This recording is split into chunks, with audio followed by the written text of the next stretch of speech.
is Pavan Davra. Welcome to Precious Brain Lab, where we talk on brain disorders, brain connectivity, and brain development. In today's episode, we're going to understand and unfold the part of kids, their health performance, and somewhere down the line, their minor addictions that we need to understand about kids. Why is it important to understand their health performance and minor addictions? Because we as a caregiver, we need to understand that their developing stages are pretty much important because they're going to define their future. If any hindrance caused at the time of their birth and understanding, it's going to be very difficult for them to grow as a child and as an adult. As much as we've seen in the past, and we're continually watching on the world's population and how these kids have been raised, my best ability of an interest is towards their growth and development, since it's very difficult for a caregiver to work and to take care of their child at the same time. There are many problems they're still underpinning at this time, and especially when it's so fast that it's really difficult to keep up with everyday's life, isn't it? So what exactly are we talking about today? We are talking about something that really, really matters to the caregivers. Every caregiver wants their infants or their child to be independent, to have us, make us proud. Every caregiver, every parent wants that, isn't it? But not every child grows up to be that way. Some of them are really turns out to be not so good. Some may have problems with their emotional problems. Some may have problems with their expressing their feelings to somebody. So there are many problems, in a child. And today we're going to unfold what the basic problem is: the health, performance, and their minor addictions. Not like, addictions like drugs or alcohol, no. Minor addictions that we still need to understand, and we need to unfold all of this. As a caregiver, we are responsible for a child, growth and performance. And we need to understand that they don't have the cognition to understand whether they're doing it wrong way or right way, because they're children, they're kids, they're young. They need support. And that support comes from the caregiver. Because ultimately, no matter they go to teachers, counselors, no matter where, but at the end of the day, they rest their head on their parents' lap or on their parents' chest, and they go to sleep in peacefully, isn't it? So we need to understand what exactly this is all about. So as you can see, that there is this representation, and it says like, addiction has been conceptualized as a disorder of dysregulation in the neural circuits of reward and stress reactivity and regulation, underscored by a transition from positive to negative reinforcement mechanism.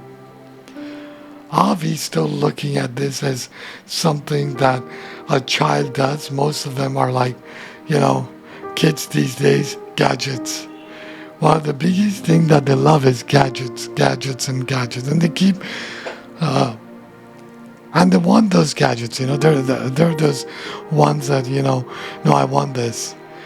Please give me the phone, I want to play games.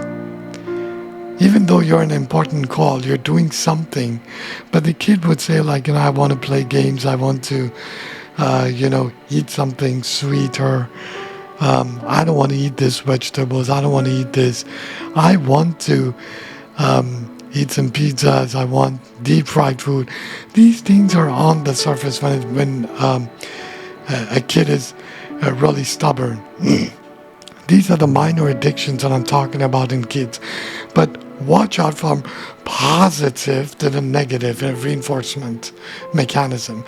This is where the kid gets stubborn. You may not realize when did the kid start to get stubborn. This is because of those minor addictions, the taste buds. They love the idea of that crunch. They love the idea of that sweetness in their tongue. They love the idea of having a lot of cheese in their mouth, butter, all of that, the oozing effect that you get by eating that food. It makes them satisfied, satiate, and they just love the idea of eating these kinds of food. But the reality is different. Although these food are not good for the kids for the developing stages. Why? Because you'll get to know everything in this video. It's very, very important to understand that kids are not supposed to get even addicted to mobile phones. It's very bad for their health. And today's world, kids take their phones to the school and they just make a group chat, they do things, and they don't even listen to their parents. This is not how it works. Please try to understand. As research on neuroscience, I can tell you this, that give us another 100 years and see what happens to the world. We're going to be slave to these gadgets. These people, and so-called, these, what do you call them? Software engineers. I'm sorry. They're going to make the life miserable of this world. As a neuroscience, I'm saying this. They want to advance in some kind of crazy gadgets that they're building up. They're destroying the cognition. How? Look back in 150, 200 years ago where there was minimum gadgets. People were healthy mentally and physically. Now people are gone wrecked. Why? Because a lot of anxiety on the surface. And this is going to get worse. It's not going to remain that way for, some couple of years. It's going to get worse. It's never going to be good. If you listen to yourself and stay away from gadgets, your mindset will be stable. Look at Apple. What the hell are they doing to the world? How many people buy iPhones? For what? And they're getting addicted. They're sitting there, they're spending more time in there. Don't do that. Spend time with yourself, not with the gadgets. You're going to destroy your life. You're going to reduce the amount of your age. Imagine people are dying at the age of 25. It's going to happen. Your maximal age life after 50 to 100 years will be only 50 or 60 years. That's it. And you're going to die. Why? Because you're only relied on gadgets, not on yourself. The body needs to move, to do things. And the day we stop doing this, and we're going to rely on these gadgets, our life is finished. So please try to understand. This is in terms of neuroscience, and I'm being responsible as a researcher that I'm giving you good advice. Don't rely on gadgets. Please try to understand. Use it to the minimum and make it a better living. So I went a bit of off grid now, but I want to get back to kids. So right after that, what we need to understand is what about the experience of the child is. Now, I'm not going to do anything stupid from here. I'm going to go on with all the main important things that I want to talk on kids. So what exactly experience is all about on kids when they're young? So let us find out. So as you can see, that the child needs to have a good experience in the early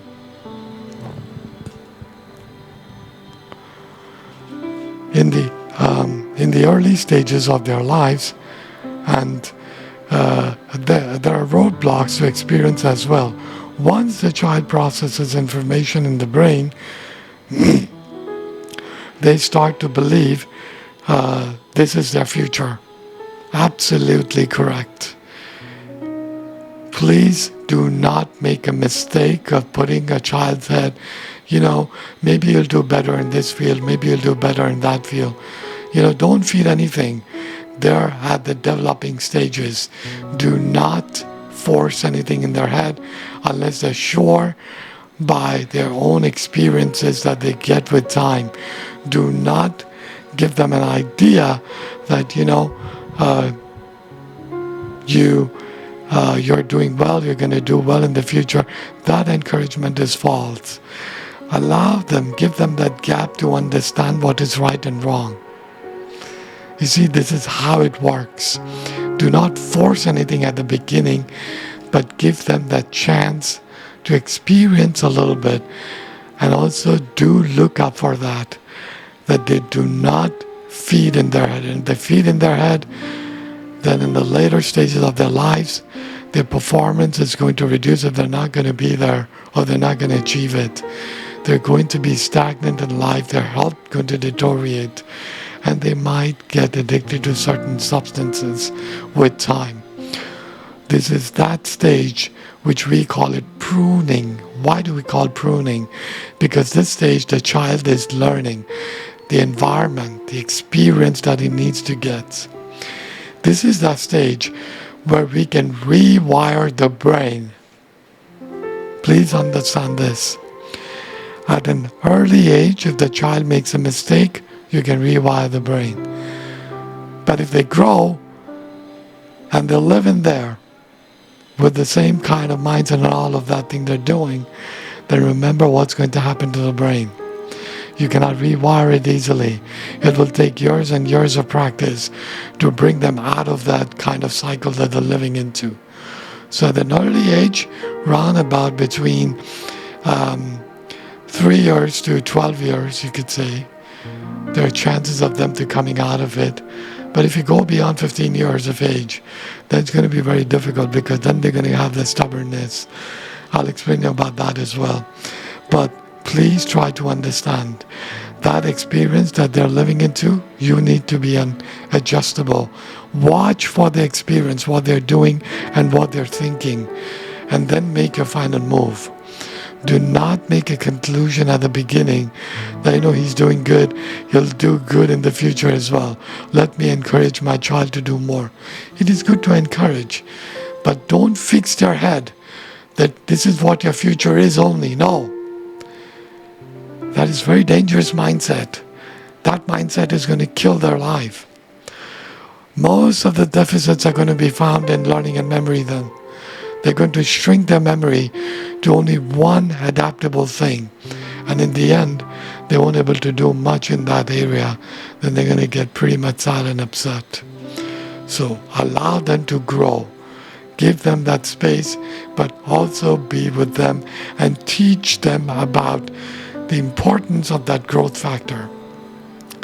Teach them, give them examples, allow them to learn things, let them open up. Don't just feed them anything, everything all the time. This is their developing stages and you need to be very careful. And now that we've come here to this point that I've spoken about their experiences as well, now let us try and understand what more we need to learn about the rewiring of the brain. This is an important stage for a child and for the caregiver, for the parents, to understand that the modification is going to happen at the very early age. And if we want that modification, then we need to be prepared to bring in that change in the child. If we're just going to shout at them and we're going to just beat them up and say, change your habits or I'm going to beat you up, then the child will get stubborn after beating. A number of beating will adapt the nature and the sensory motor functions, and they'll be confident about the way you beat them. In this way, the child will get stubborn and he won't learn anything, and in the end, the child will do whatever he wants because he knows what you're going to do. And that predictability should not be given to the child. If you as a parent, give them that proximity and predictability when they make a mistake, and this is what you're going to do to them, then they're going to get stubborn. But if you're going to make them understand, become their friend, make them learn, give them examples, do things with them right at the beginning, at the early stages, then the child will be much more adaptable to the way you're making them learn and understand about things and situation. But not at the midst of their stages, where you've been very rude to them at the beginning, and now at the centric point, you start to become really stubborn, you start to become really, really wild, and then you become friendly to them, and you expect them to change. It's not going to happen that way.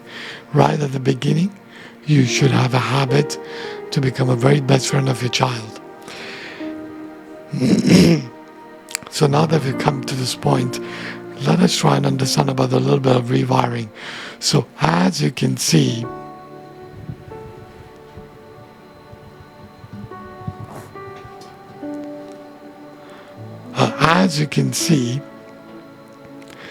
that there is this two puzzles.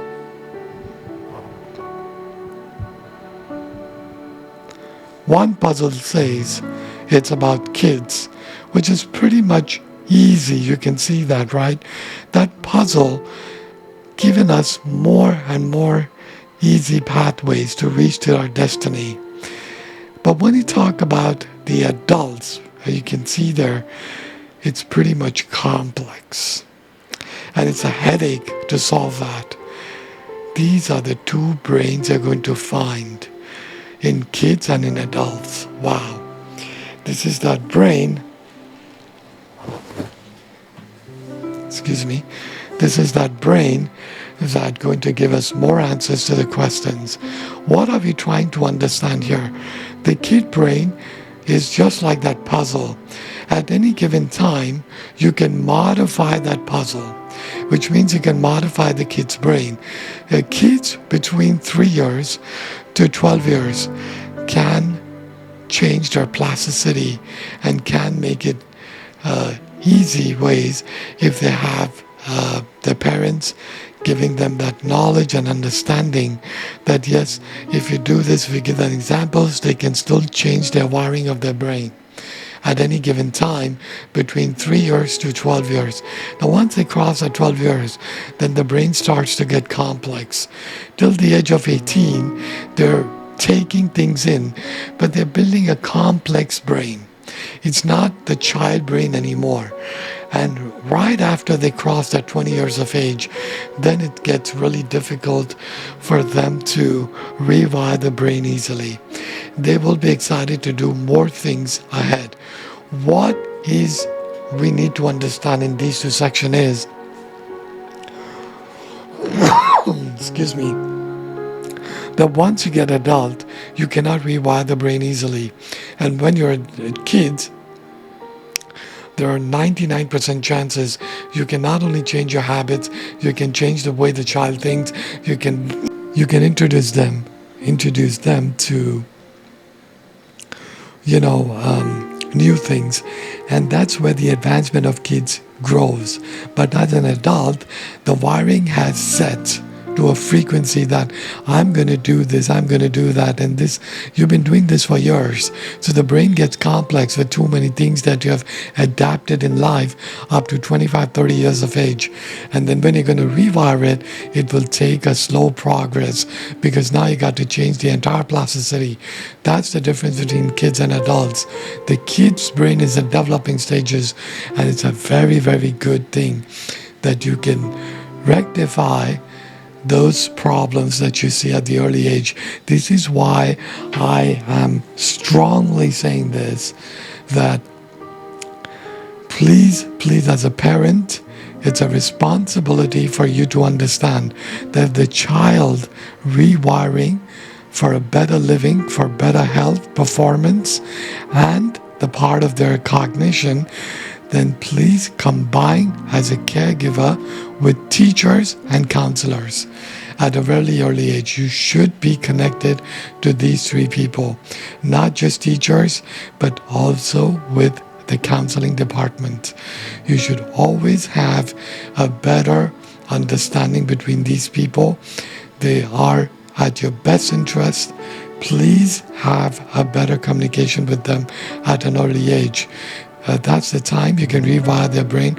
Example is where the kid is quiet, doesn't speak much, the kids get shy of to open up, the kids just freaks out when he sees a stranger, the kids when in the classroom he gets really afraid when everybody pays attention to the child.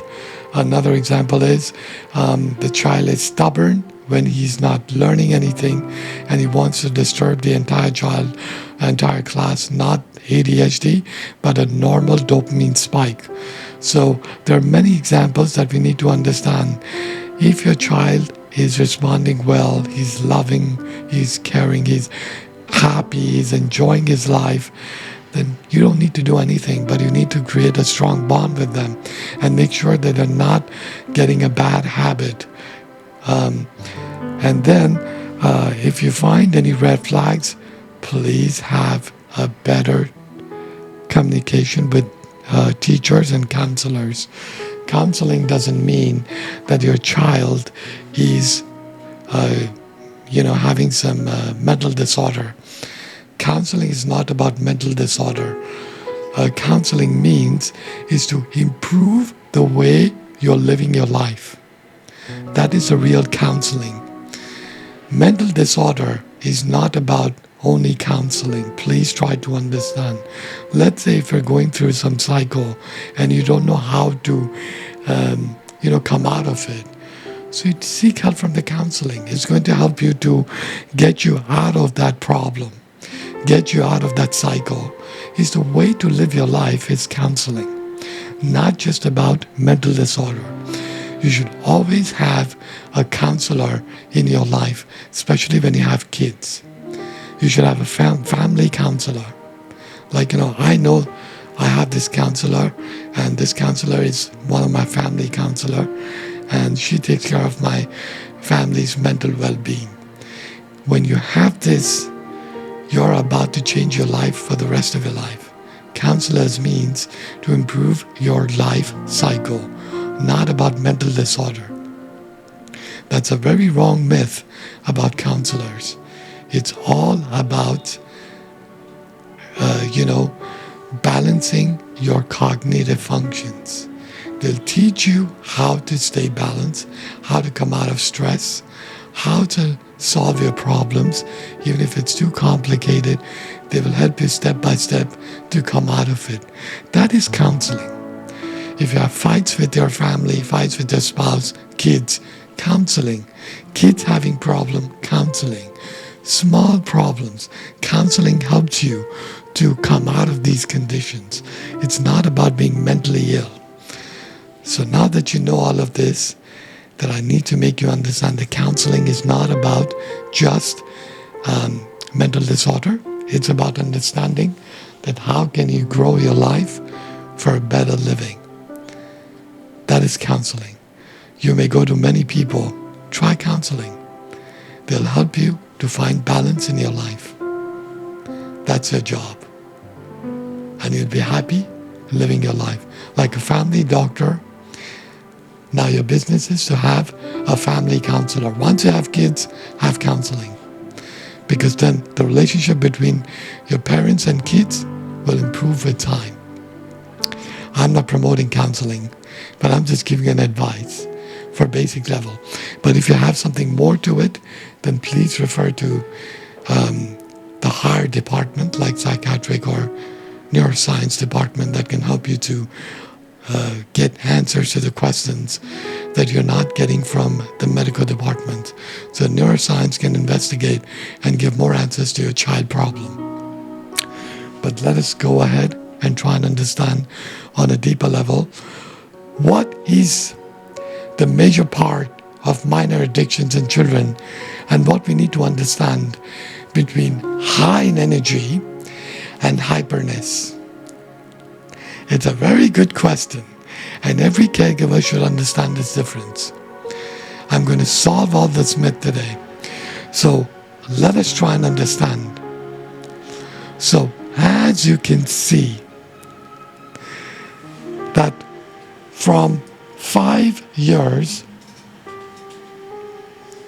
to 15 years, this is a very, very crucial years. Please try to understand. According to the investigation that I do on understanding these concepts, 5 years to 15 years is very, very crucial stage.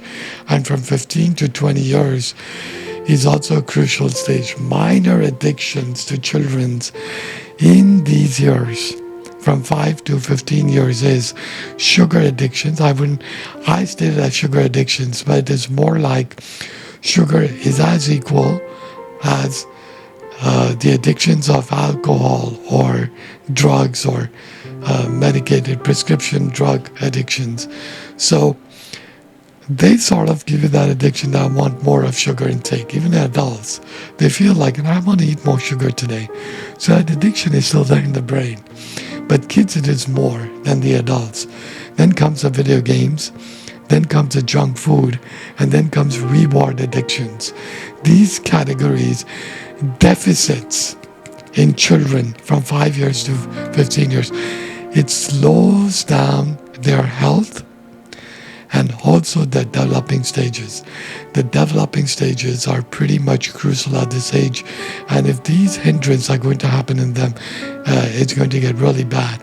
Then comes the 15 years to 20 years, drug addictions, prescription drug addictions, alcohol addictions, porn addictions, addictions of falsehood, especially at this age, 15 years to 20 years. They keep telling you lie to the parents. If they're addicted to certain things, they're going to lie. They're going to play the emotional game of satisfying their parents. The only business is to keep them lie and give them satisfaction. That yes, my child is doing good, he's not in a wrong path. But actually he is into a wrong path. 15 to 20 years of age is full of manipulation. So you got to keep your eyes open at this age, especially when they're in their college finish. They're not independent. They'll make all kinds of nonsense, and they'll do what they can to mess their life up completely. And when they come back, they're totally messed up, and then you got to fix them up. It's a big. Why do you want to cure them when you can have precaution? Try to understand. This is addiction. This is hardwired. Once they get connected, it's never easy to come out of it. So let us try and understand from 15 years to 5 years to 15 years, sugar addiction. Why? Sugar is a major component in child's development. Sugar gives you that part of, makes you feel good, isn't it? How many kids are excited when they get a candy? They get, cake, donuts. They want it, sweets. Finish. They'll keep eating, they'll keep munching. If you have that in your fridge, then they'll keep opening it. They want to eat it. Why?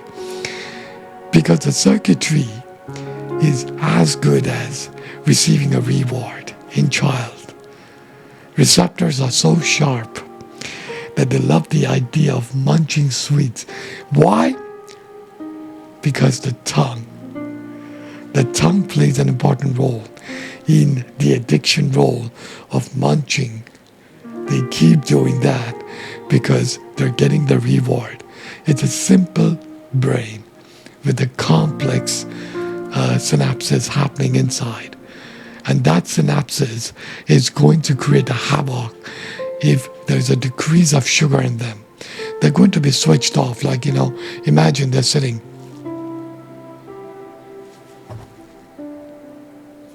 They do all kinds of these behaviors. And they're like, I'm not feeling good. I don't don't want this. What is happening? There are many expressions they put up. That low in energy, that decrease in the amount of that they're not happy. That's because of the sugar intake. They're taking too much of sugar, and one day you say, I'm not going to give you go to school. And when they go, there's a decreased amount of sugar in them. And the sugar is decreasing. Now when the sugar is decreasing, what happens? The brain switches off. They don't feel good. They feel sad, depressed. They'll be disinterested in the environment, and they're not going to feel good. So that's the first counterpart, that of the sugar is very bad for their body.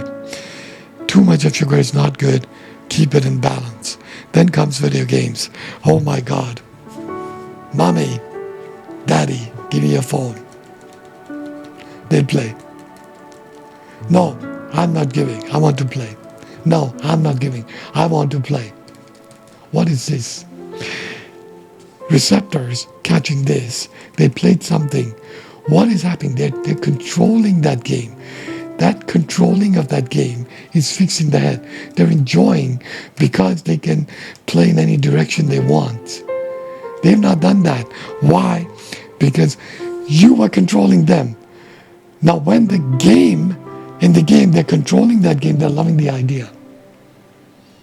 And when that idea is fixed in the head, they don't care about the others. Dopamine is spiking in them. They're playing. They want to win. They want to get there. Minimum cognition. This expression is minimum. So they'll keep doing it. They'll keep repeating that. And the kid will keep doing it. The more you give them and the more they play, the more they're going to get addicted. Because once they get the adaption, please try to understand, of controlling. It's not just a game. They're controlling the game. And that's what they're learning inside.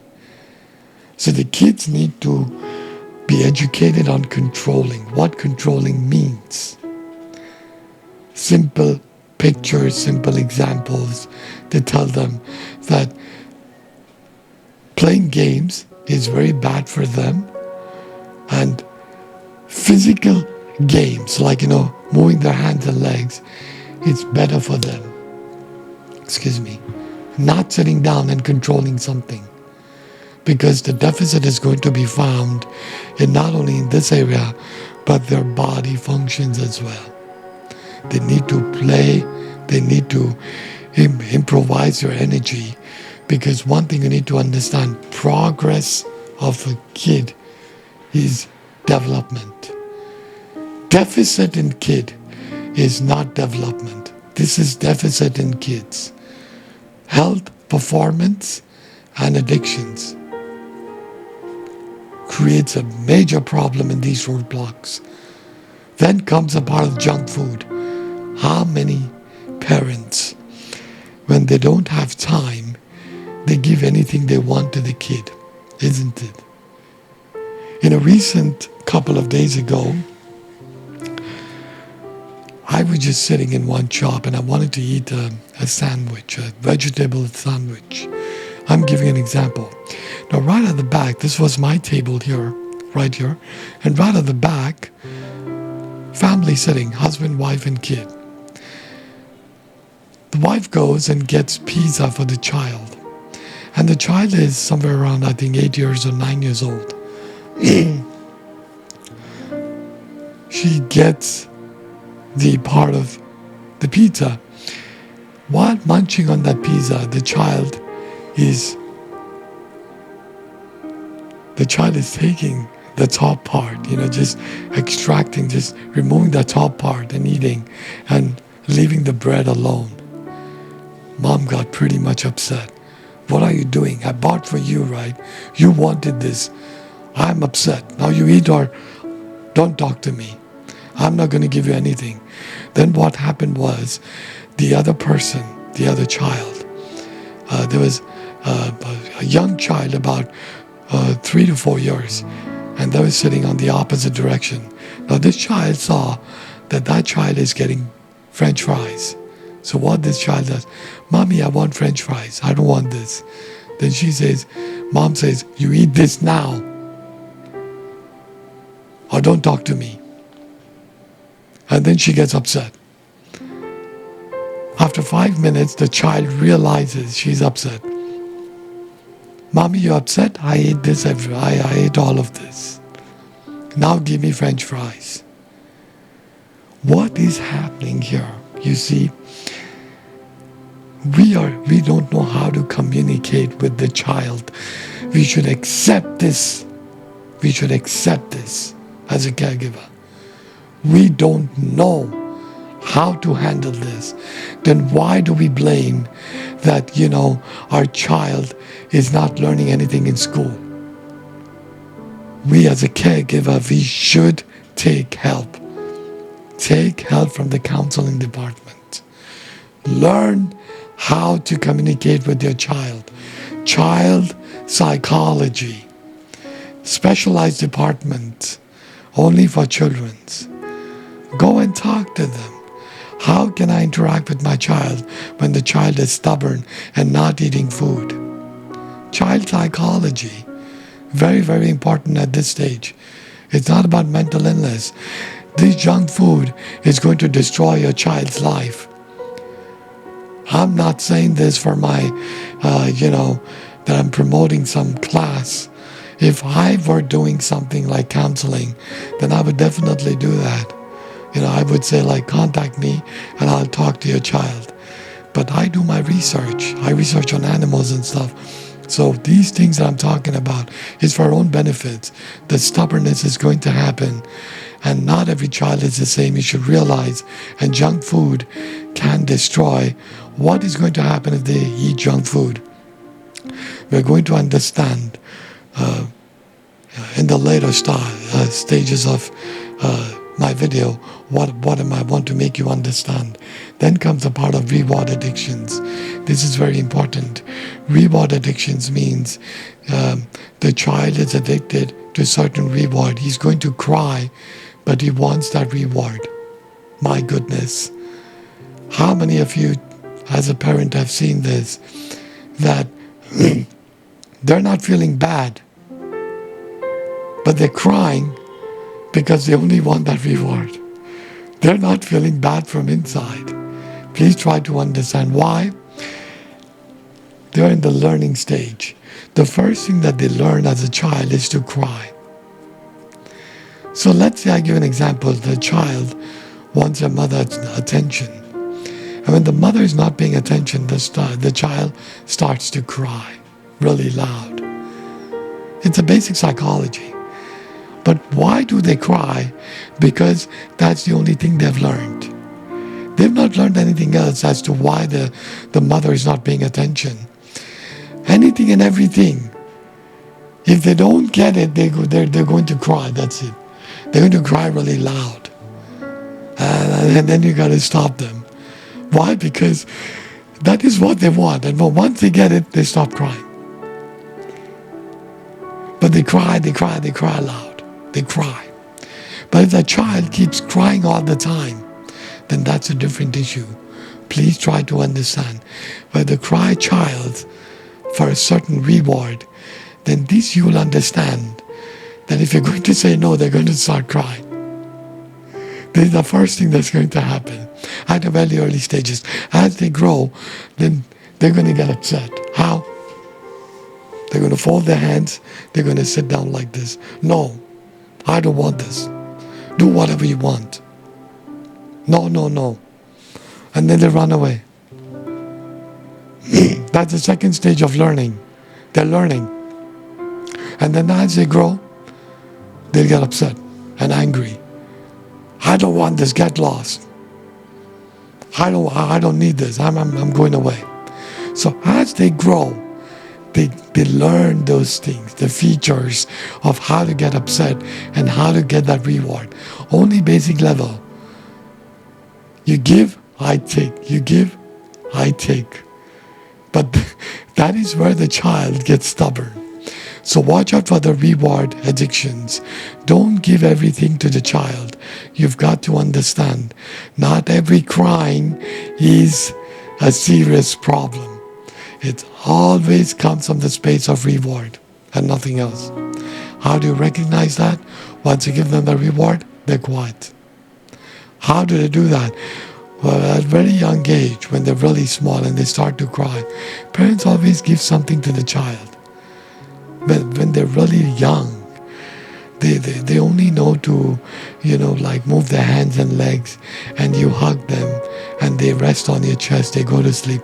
Very young age, when they start to cry, you give them something and then they keep quiet. That is where they learn all this. The learning. That, if I do this, I get this. So let's say if at a very young age they're crying and they don't understand anything. So you're giving them to put something in their mouth and they'll stop crying. Like, those little fetal things, you put them in their mouth and they suck them.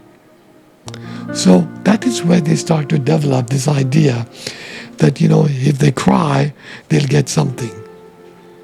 You see what I'm saying? That is addiction. You need to bring them out of it. Now, this is also what you need to make them learn. So that's where you come to this point. Now we're going to understand the part of sugar, what exactly the sugar does to the child. Because this is going to be very crucial, and it's going to be very, very informative about the child, that how this makes the child go crazy if they don't get the sugar. You see, as a child, if you must have seen that the child gets stubborn at times, even at the cost when you give them sugar, they'll eat it, but they won't eat food. Have you noticed that? They'll eat that sugar, but they won't eat food. Even at the interest that you made something good for them, they like, but they're not eating today. But they want sugar. Why?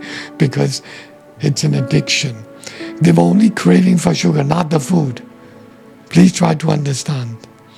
And when they take that sugar, they're not going to eat. And what is going to happen then? They're going to sit down, they're going to do all that, all the things. They're going to drink too much water.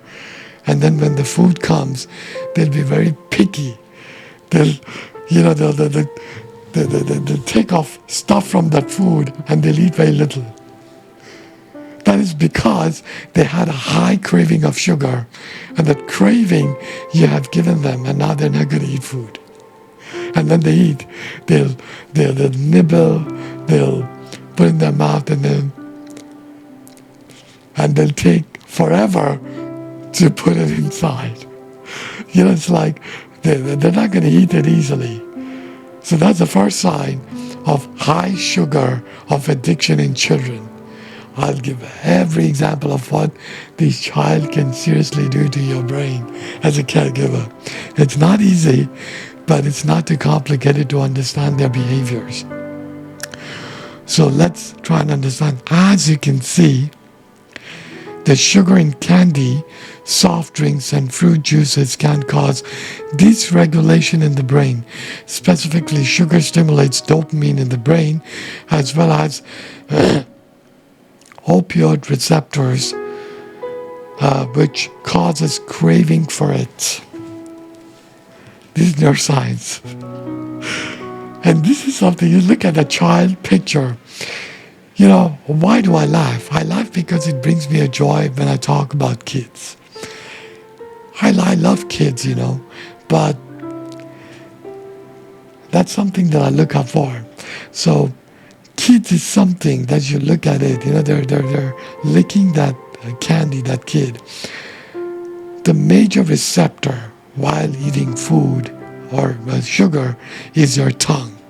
The tongue plays an important role in this section. When we talk on these sections, then we need to understand that the tongue has a major capacity to change the receptors from eating food to eating sweets. How many kids are seriously addicted to something called as cakes and cookies? If you bake a cake at home, the smell, it's like a bee attached to honey. if they're sitting in the room, boom, they'll come. And there it goes. They enter the kitchen, they'll look all over, they'll look at the oven, and they're going to look inside. Oh, it's cooking. And they're getting excited as much as it's cooking. Why? Because it's spiked dopamine, all olfactory, smelling of those vanilla flavor in their brain, making them happy. Now, when you tell a kid that it's birthday, they'll go as the cake opens up, boom, finish. They're going to start to feel good.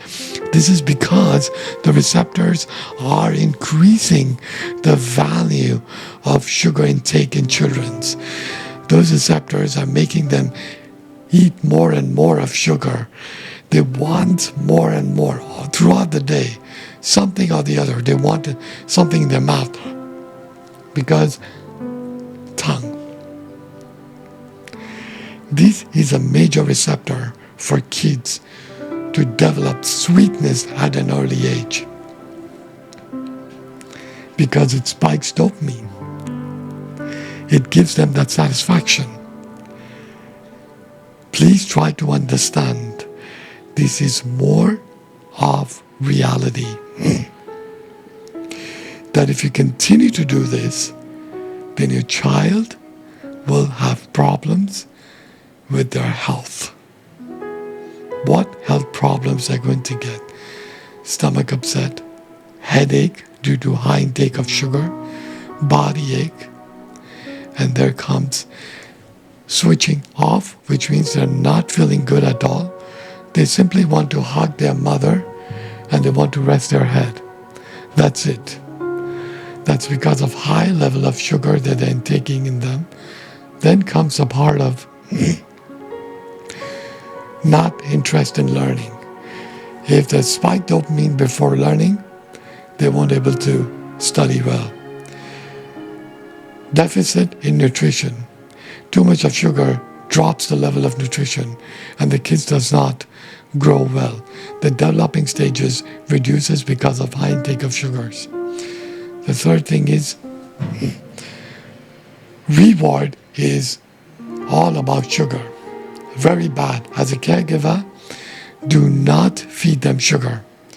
If they want a reward, then give them something that's going to help them to grow as a child. Not give them sugar. Not give them sugar. Please. It's a humble request. It's a developing stage. Their bones, their organs, their nervous system, their brain, all of that is growing.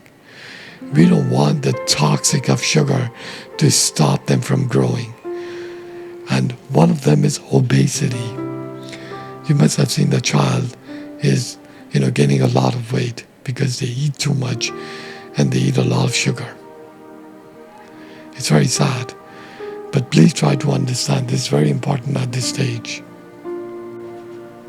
So now that we learned about sugar and how it really works on children's when they lick candies and when they try to eat cakes, cookies, or some other forms of sweets.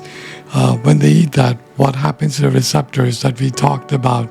Now let us try and understand the part of the tongue, because this is also important for you to understand how does it works. And so, as you can see, that we detect sweetness on the tip of our tongue, bitterness at the back, and saltiness and sourness along the sides. So if you see that the child is putting that candy in their tongue, that's because they love the idea in front, like in front. When they keep it, they rest it, they love, because immediately that taste is like, boom, it's gone inside their head. They feel good, they feel excited, they feel joy, they feel packed with energy, they want to go out and do it more.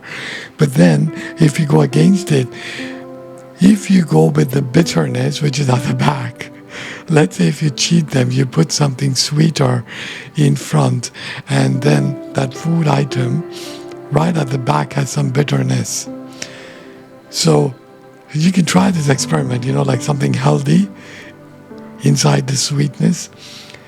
The kid won't understand at the beginning, but when it takes it in and they start to taste it, then they'll understand there's a bit of sweet bitterness in there.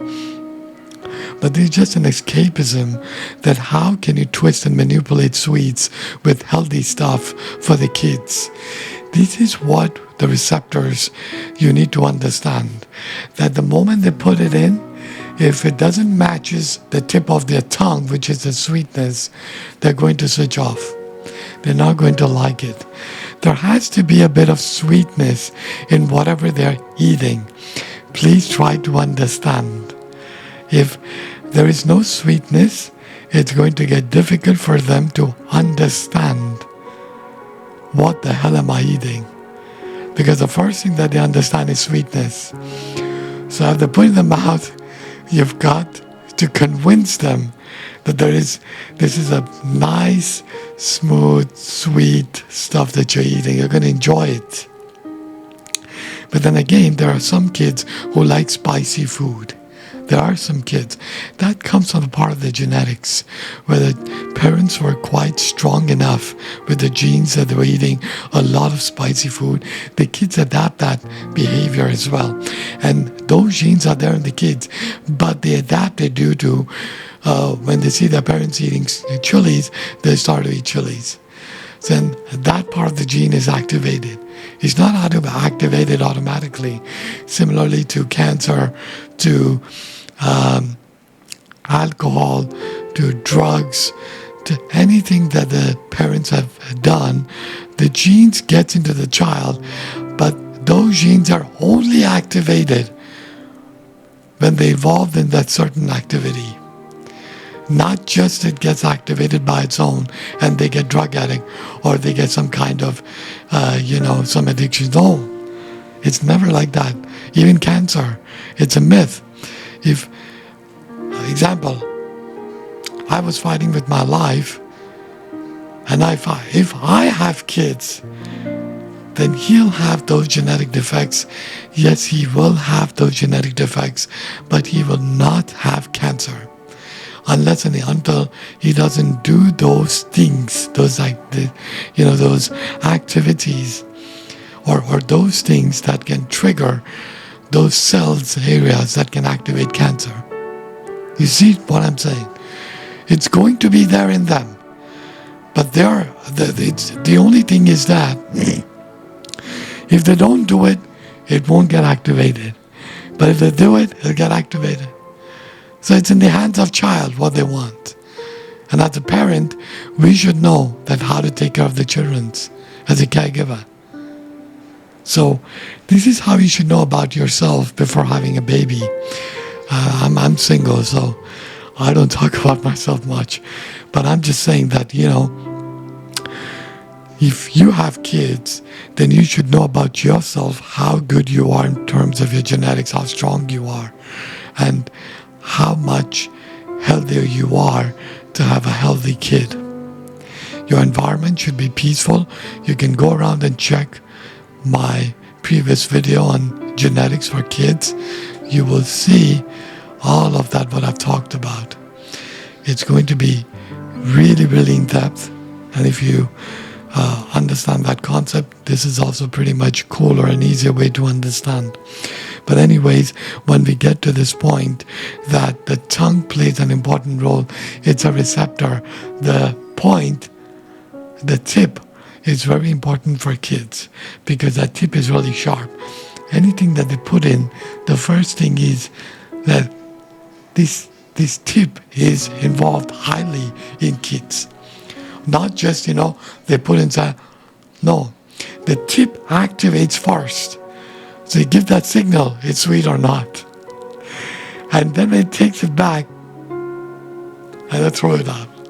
No. You see, this is the entry gate for kids. So understand that ideology. Anything goes in, that first tip is going to get activated. And then the kids takes it in. So addiction is pretty much high on these cases.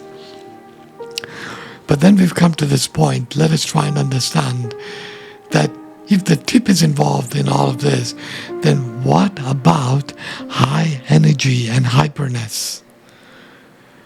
There are many myths about this, that sugar is all about, that the sugar gives hyperness, isn't it? How many parents have said this? Oh, no, no, don't give sugar. Kids get hyper. Is that real? No. That is a myth. There is no evidence. I've done my own research. There is no evidence. There is nothing on the terms of to say that, the sugar causes hyperness. There is no evidence. And whoever has started all of this crazy nonsense, I'd like to meet that person first. And I want to ask them, how did you get this logic that there is this hyperness? Because even when you go for the further test, there is no sign of hyperness in kids. There's no sign of hyperness when you're eating sugar. Let's try and understand on a deeper level what I want to make you realize.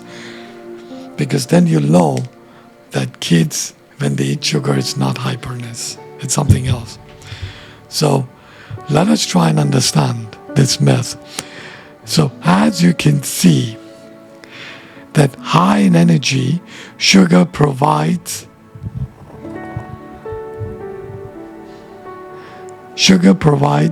immediate energy to the body. Over-sugaring can lead to obesity, which puts a child at risk of developing high blood pressure, elevated cholesterol levels, and type 2 diabetes. This results in lack of performance and concentration. So if you say high in energy, there is a difference here, high in energy. Then look at hyperness. Hyperness says there is no evidence it will make your child hyper. Then comes hyperness is caused due to genetic modification, parents with ADHD, and abnormal brain development. Is there any evidence beyond this to say that sugar is related to hyperness? Please try to understand. This is neuroscience. And I come with solid research. There is nothing that I could find that the sugar is actually creating hyperness. If any parent says that, then the neuroscience can decode all of this. Even in counseling or psychiatric department, sometimes they can have false hyperness in children. That's because their intake of sugar is more. So you may think like, oh, the child is hyper. Now we should start with the medications. And immediately start the medications, then boom, shuts off. The child doesn't feel good at all. They have terrible mood swings as well. That's because of the medications. That's not good for them. You have to do thorough investigation, such as getting to the point of their histography of their family, then also going with a part of fMRI, EEG, and also with the help of, genetic test. But when you go for the fMRI, we would see clearly in flare image, that how these parts of these liquids and these neurons are, how they're accumulating in certain areas. You see those bright colors, and you're able to understand what the hell is this going on inside the brain. But there's nothing found in fMRI and EEG and genetic test reports. These are expensive, but yes, they give you strong evidences that the child does not have ADHD. It's all about sugar. And the first thing to identify these conditions, look up for they are part of the sugar intake. First, you, as a counselor or psychiatric, start to cut down their sugar and see what happens. Cut it down and see what happens. Mood swings or their interest in doing things, or they don't want to talk to nobody. They want to just sit down and do nothing. They want to feel sad. They'll just hug their mother and just hug them for long hours, and they don't want to get separated from their mother. That's because of withdrawal symptoms they do not understand. These things should be undergone severe understanding, that the guidelines is not always comes from the part of DSM. I'm not against anything, but I want to make a clear understanding. High energy and hyperness are two different things. They're not common. And you got to do further investigation. If the parents do not have ADHD, or the parents or the child does not have any abnormal brain development, or any sort of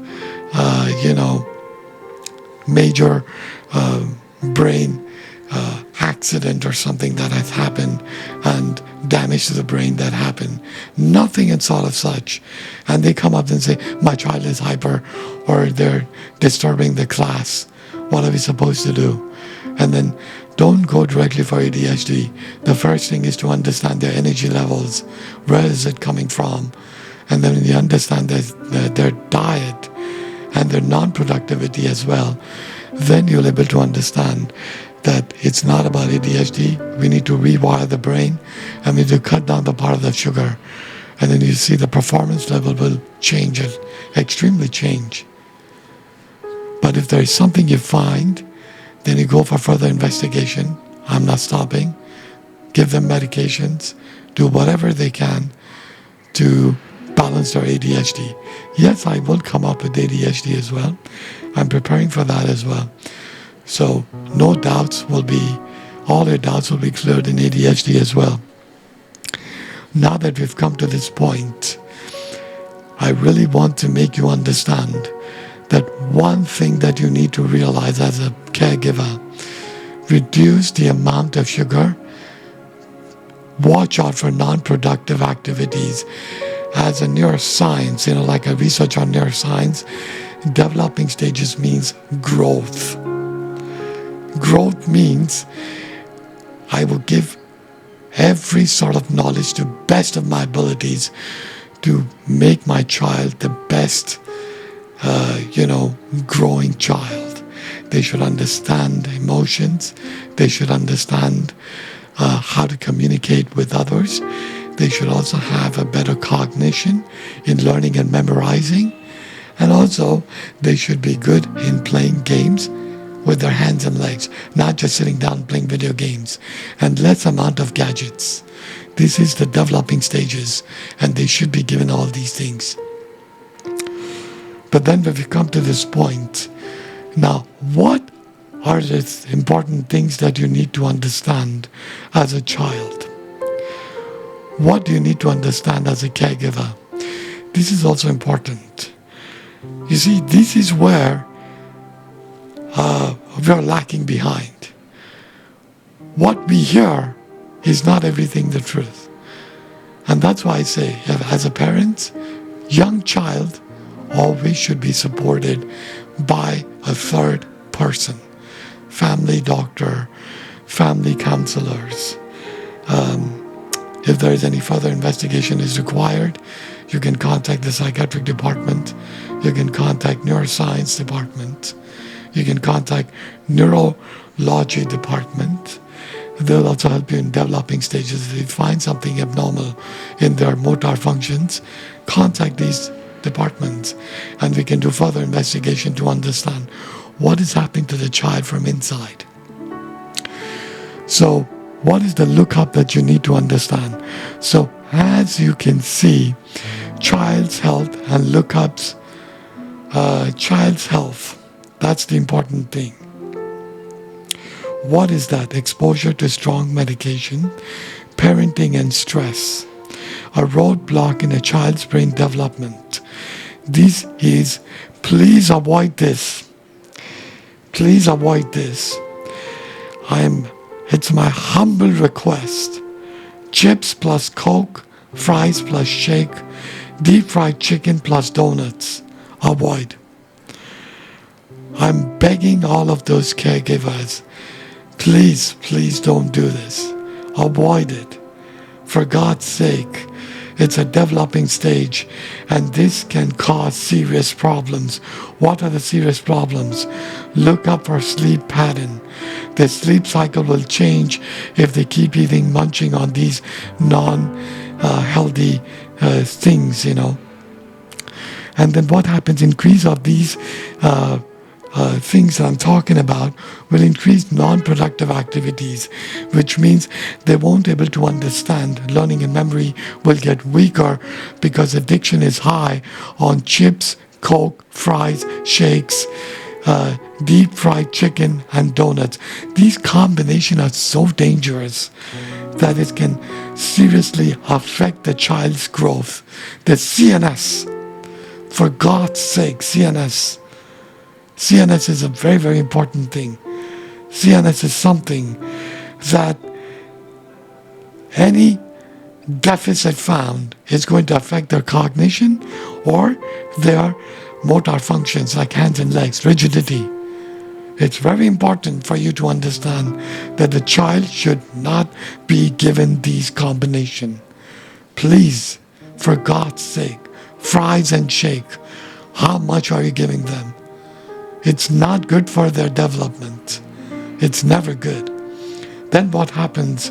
If the non-productivity increases, then sitting quiet all day, which means they will switch off their brain pretty quickly and they're not going to do anything about it. Because they've been non-productive all day, they can sit quiet all day as well. If you tell them to learn something, they're not going to learn. They're going to sit down and they're going to just do whatever they want.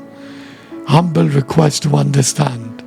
Please don't give these combinations. As a neuroscience research, I've seen what happens inside the nervous system. How do I know that? I've seen when the children are eating all of these combinations for months and years. After years, I see them that reduction in their motor function, reduction in thinking, reduction in listening to their parents. They would just be stubborn sitting down and do whatever they want. And they'll be stubborn. In every food, they're looking for these combinations. They're okay, oh no fried chicken, finish, they'll eat. And then all of this, the most important thing you need to watch out as a caregiver, vitamin and water intake. If the vitamin intake is less, their effect is going to found in their CNS as well. Water intake is less, it's very bad for their, for their energy levels. They'll be feeling sleepy, drowsy, they won't be able to study well. And if they drink too much of water, then their life is finished. Then they won't study anything. They're going to go for the pee most of the time. And they'll make all kinds of... And when they come back after peeing, they'll drink water.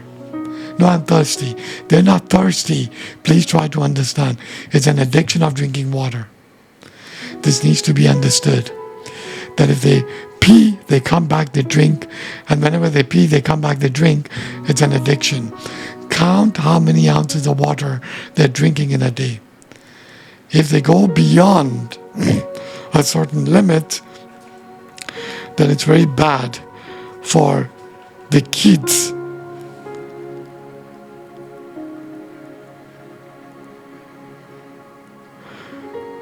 It's very bad for the kids to, as a growth factor. This kind of effect, we call it water intoxication in kids. Please. Water intoxication in kids. If they drink too much of water, I'll give an example. Let's say they're in school. If they see their friend is drinking, they'll drink too, even if they're not thirsty. At home, you'll teach them. And they'll say, Mommy, wait, I want to drink water. Go and drink water and come fast. I want to teach you this. So they'll drink, but they'll get the glass as well.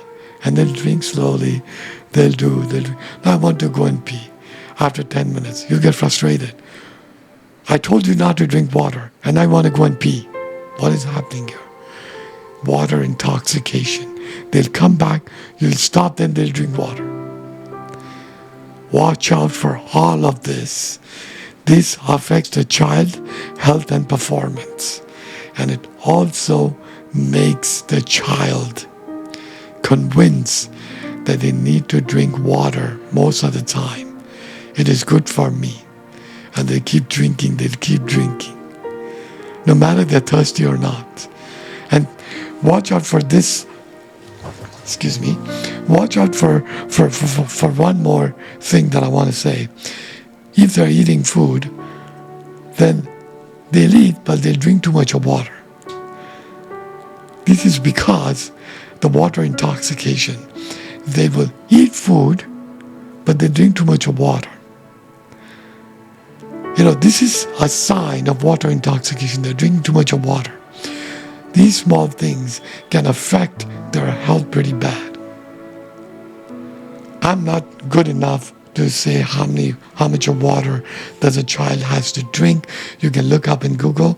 They'll give you some things about how many ounces a child needs to drink of water, or ask your family doctor. They might tell you. But if they exceed water drinking, then please stop it. It's very dangerous. And that is what I need to make you understand. That if they continue to drink water, then as a caregiver, it's your responsibility to stop it. Also going to affect their liver, their kidneys, and then there'll be a major problems and in a really early childhood. So please try to understand why the major problem is drinking excessive water. So watch out for that.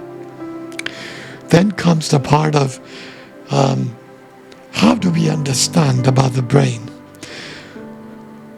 What do we need to learn?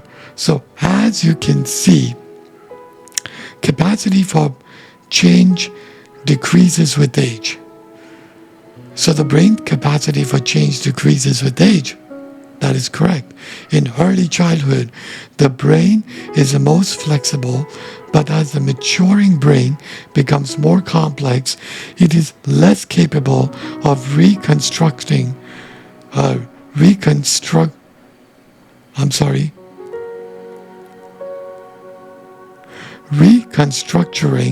and adapting to unexpected challenges. My goodness, this is what really hits me hard. You see, there was a scientist called KCBJ, and she's into the part of development, and she looks up for the child as much as anybody else could. So she performed a lot of MRI on kids, and they could find was that KCBJ, that at a very early age, that from birth to 2 years of age, it's very, very important. And we should understand that at this age, it's all about growth of a child. Now, there are many other factors, like, we see whether the posture of the child is good, whether they're able to sit with their back, or they're just leaning down. Like, you must have seen the child where they're just, imbalanced at that age. But as they grow to 3 to 4 or 5 years of age, you see they're well balanced. They can sit on their back and there's no problem. And then what are the other signs? The speech. The speech language is very important at that age. These are the small signs that you need to understand that the child is speaking, learn to speak latency in speech. Very dangerous. If they don't speak at the right age and they're having difficulty in speech, then don't wait. You're wasting your time. You need to go and show it up. Why is he not speaking up? You need to talk to a pediatrician or, someone who is a child doctor. Go and show it up to an expert. Not just a child doctor, like an expert of child doctors.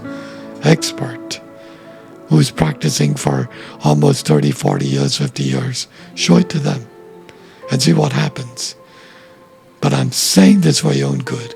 Any delays, speech, walking disability, sitting down, or they roll and they're not able to climb stairs, and if they use their hands to climb stairs, even at the age of 4 or 5, you would see that they're not able to stand and they're using their hand.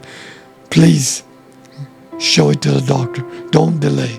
You may think that they'll learn. It's not going to happen.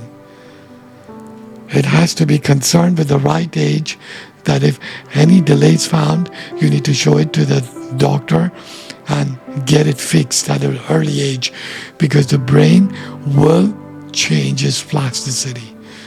If it's possible. If it's not, then it's fixed. All we can do is we can give them that practice. Let's say if the child is using their hands to go upstairs, then we can do is learn to make them climb stairs with the help of the caregiver, where they're holding them and they are helping them with their feet one by one, helping them to climb stairs. A practice every day. Make sure that you are standing with them and you're holding them and you're giving them practice to go upstairs one by one slowly. And then gradually you pick up that speed. But first, the wiring is loose. It needs daily practice slowly to climb stairs. This is how it works. Delays in any of these can cause severe defects as they grow. So please, please, please, especially if you find that your child having disability in learning and memorizing, please go for further tests to see if there's any autism disorder or any ADHD found, or any sort of terms that you see that there is abnormality found in the brain, or maybe they damaged their brain in some way, who knows? Or maybe there is a vitamin deficiency, food, nutrition deficiency. There are many things that you need to understand at that point. So watch out, keep your eyes open. Till the age of birth to 5 years, I'm saying this, very, very important. Keep your eyes and ears open. Maintain a peaceful environment at home and spend time, quality time with your kids. Don't give them addictions. And the most important thing is stress. As a parenting, stress is very, very high in parents. They should always seek for something like breathing exercises in the morning.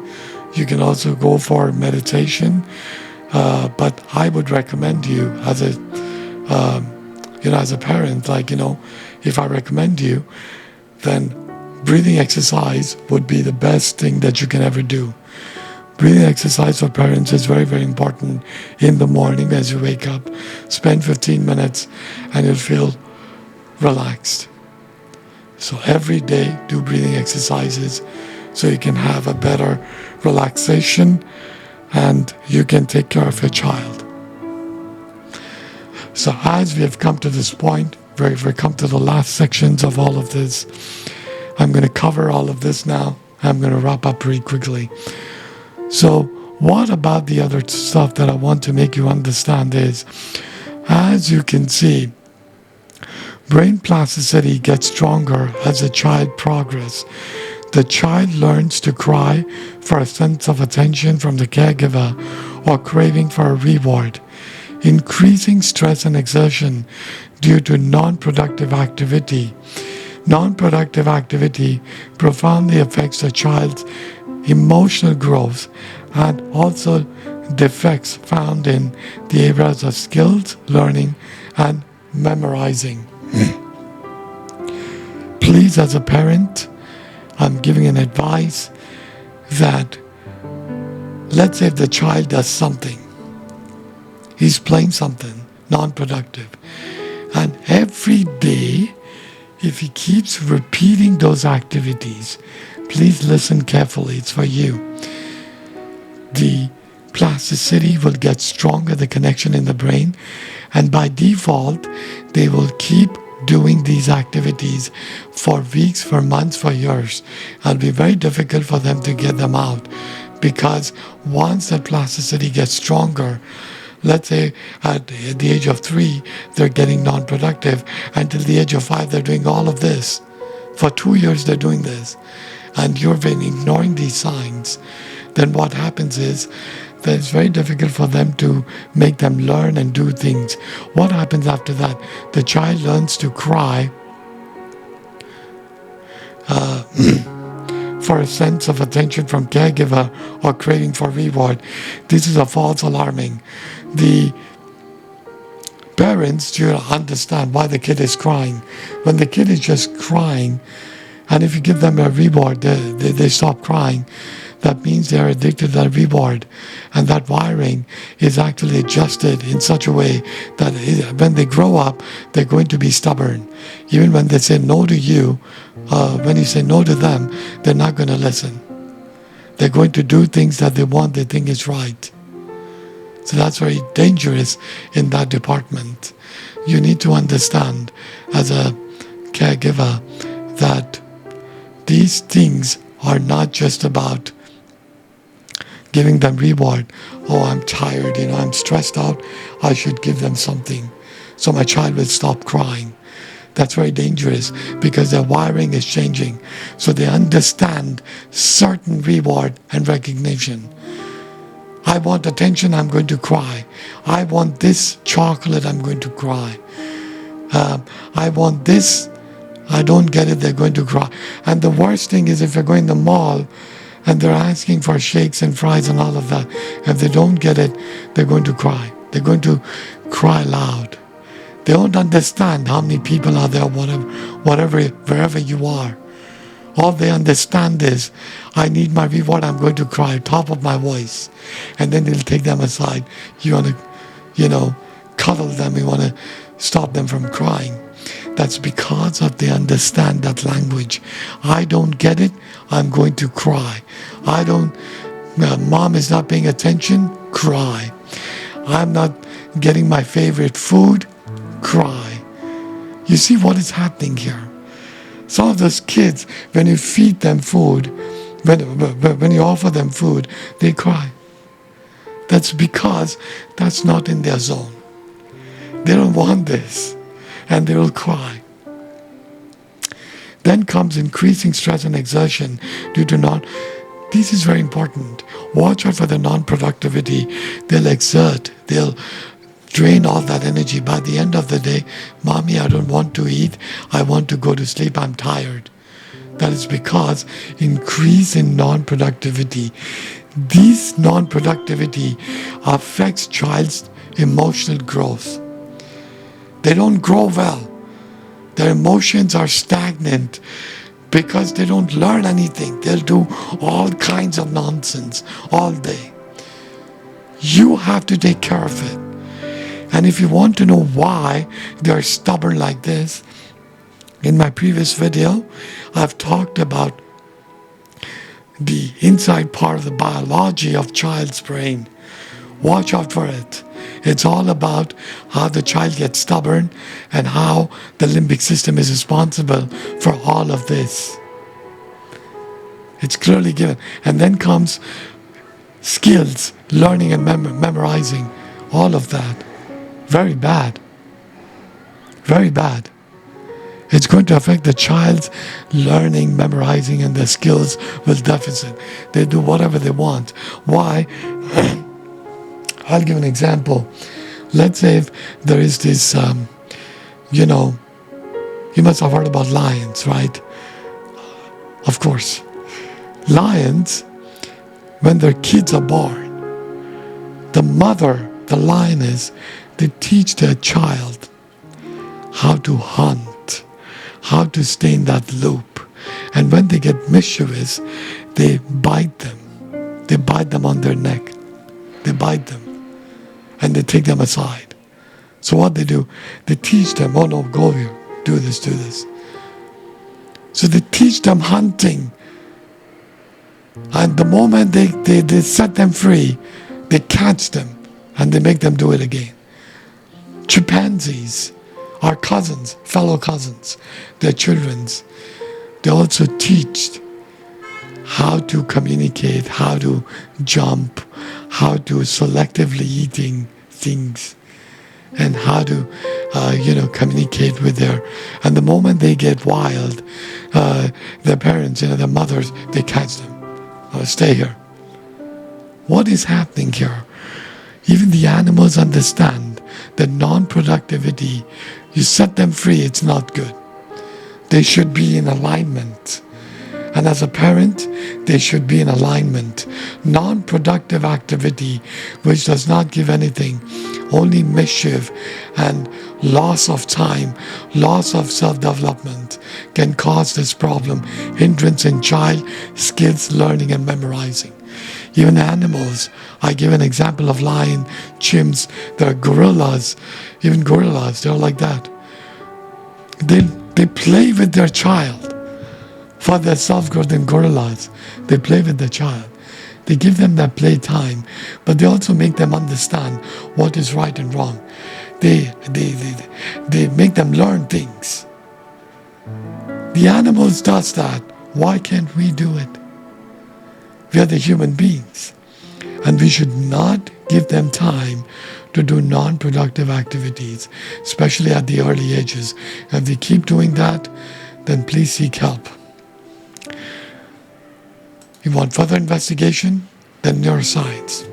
Then we're going to scan everything inside and see which brain regions are seriously causing an hindrance in memorizing and learning, and then we can activate certain brain regions to enhance the capacity of the memorizing and learning.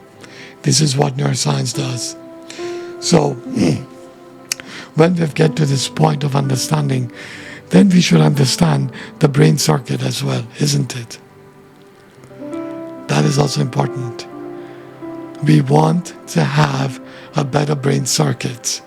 So you need to understand what are the brain circuits involved in kids' brain that in addiction and in anxiety. Kids also getting, a lot of anxiety as well. So as you can see that there is this brain region, you would see that there is two circuits involved.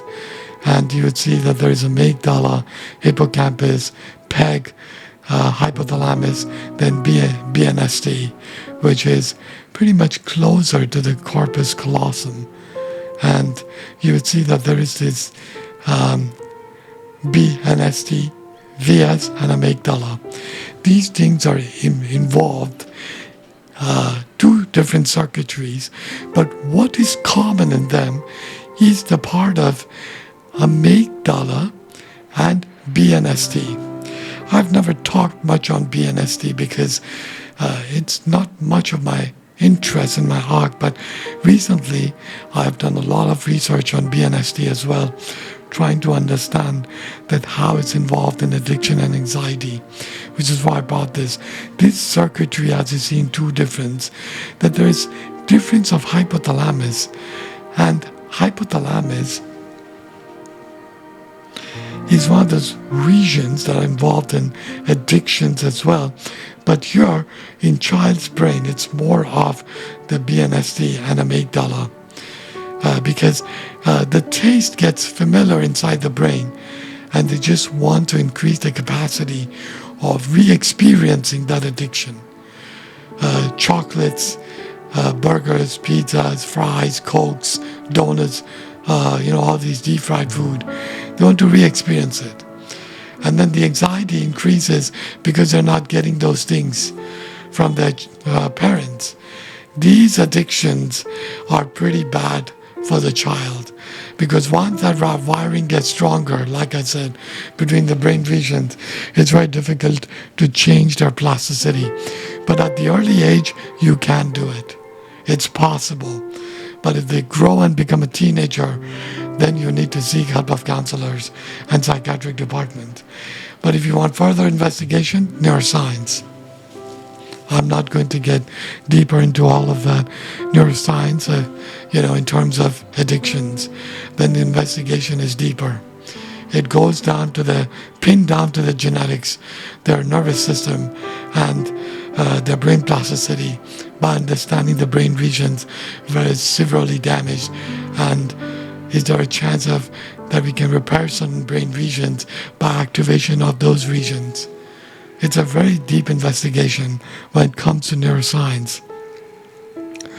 But now that we've understood till this point of the brain region, then the last thing that I want to make you understand, before I get to this point, the last thing, ask that question to yourself as a parent.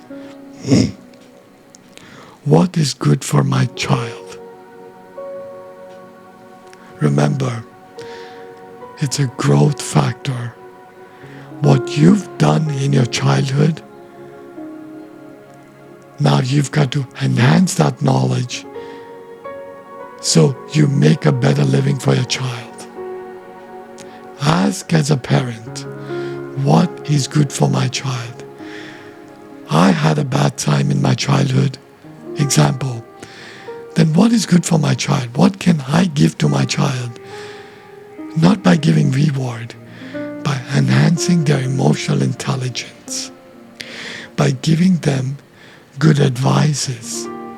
Good advices by giving them examples, by showing them the books, pictures, by talking to them, by being friendly to them, by giving them that laugh, that giving them that space of feeling safe with you, the bond. Then the amygdala won't be active in children's. One of the most important thing as a child, as a parent, that you should make the child feel safe. And if you don't make them feel safe, the amygdala is highly active, and that can create anxiety and can also trigger them to go against their parents and live with the mindset that my parents are no good and none of the parents are good, only I'm good. Don't do that. It is very important to understand all of this. So let us get to the final stage. So as you can see, one of the most prominent thing for a child in child's life, if you want them to have a better cognition, is discipline.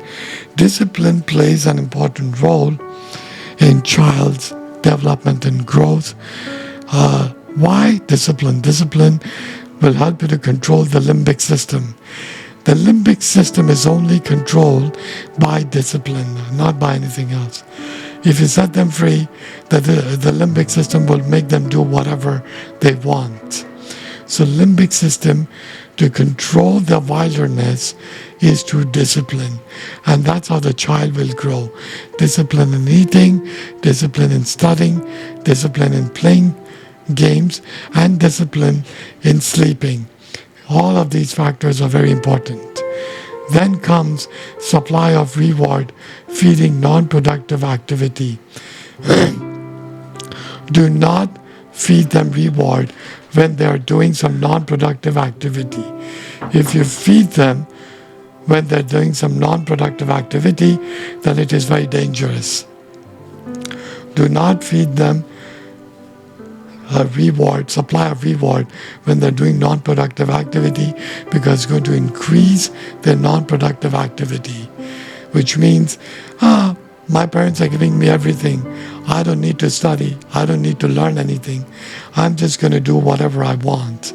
So that's going to be a major deficit in their health, performance, and increase of addictions. So in these three sections, you need to be careful that you give them whatever is possible, but don't give them reward when they're doing something, a non-productive activity, which does not help in child's growth, which means they'll play, do whatever they want, they won't eat, they'll won't study, they'll won't sleep. All of this is non-productivity. It's very bad for their child's health. Then comes introduce to new activities to improve their sensory pathways.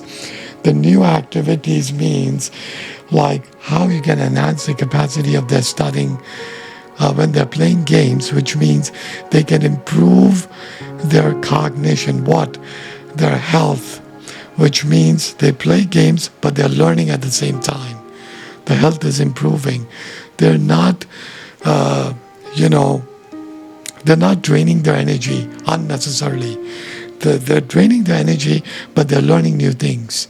Those sensory pathways will help them to enhance the capacity of their cognition, is emotional aspects, learning new skills, learning and memorizing will improve when they're doing that activities. Their hippocampus will expand, which means their brain cells will get highly active. They can learn better things and their performance will increase. That is what I make him understand here. Then the last thing is volunteer to improve reward. Watch for potential dominance. Now, volunteer to improve reward means that you need to volunteer in certain activities to give them that certain reward. If they're being productive, then you give them reward. If they're non-productive, don't give them any reward. And watch out for potential dominance. Kids also dominance. They love that dominance idea. When they get too much of love from their parents, they dominate. They dominate over their parents. They'll say like, I don't want this. I don't care. I will not do this. I don't want this. That dominance. They want to dominate over their parents. And they'll make their own stupid decisions. And they'll do all kinds of things to damage the part of their learning and memorizing. Dominance over parents of kid, you must have seen in many ways that they do it. Watch out for that dominance. And if that increases, then seek help. Because if they continue doing that, the child won't learn anything. In fact, when they grow up, they won't care about their parents as well. They'll do whatever they want, and they don't care about their parents. So, please, please, please, at my humble request, I will come up with more videos on kids with more understanding, especially at the terms of learning and memorizing. I want to clear the pathways of learning and memorizing, and I want to give maximum knowledge to parents, teachers, and how they can improve in learning and memorizing in kids. Deep evaluation. This was just a basic understanding on health and performance. I will go deep in all of this to give you better understanding as well. In future, you will see many, many videos on productivity, kids' health performance, on how to have better cognition, all on these aspects. So I'm going to wrap up here. Please, please, please subscribe and please stay connected with this channel. Why? Because my channel is all about growth and understanding. All of my research in neuroscience is a hard work. It doesn't come off easy. I don't have any other resources that, that I get, what do you say? I don't have anybody that gives me, fund me for my research. I do it all by myself, all alone, and it takes a lot of time and effort to do all of this. Even making videos, editing, all of it. It's not just about YouTube, but it's all about research. And research beyond YouTube means exertion. It takes a lot of time. And I will continue to put up more evidences and make an effort to give you clarification on all of this. Please subscribe. It's my humble request. I'm not here to, I want to give you that benefit, which is why I'm saying this. Your benefit is first. And that's why I'm researching. So, I'm going to end here, and I will see you on a new video. And please do take care of yourself and your kids. God bless you all. And may you have an abundant, sweet life. Sending you so very much love, light, and healing. And I will see you on a new video. Thank you for being patient and listening to me. To all of them who have joined me, sending you a lot of love and light as well. And the ones who are listening to me, sending you love, light, and healing as well. Thank you, and have a blessed, blessed day.